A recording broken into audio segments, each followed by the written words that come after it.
সকলের মঙ্গল কামনা করে সবাই মিলে একসাথে বলবো, হরে কৃষ্ণ কৃষ্ণ কৃষ্ণ হরে হরে, হরে রাম রাম রাম হরে হরে। বাবা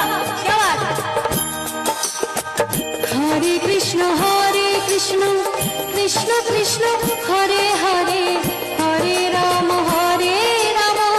রাম রাম হরে হরে। এখনো সেই রাধা রানী, এখনো সেই রাধা রানী বাঁশির সুরে পাগলিনী, এখনো সেই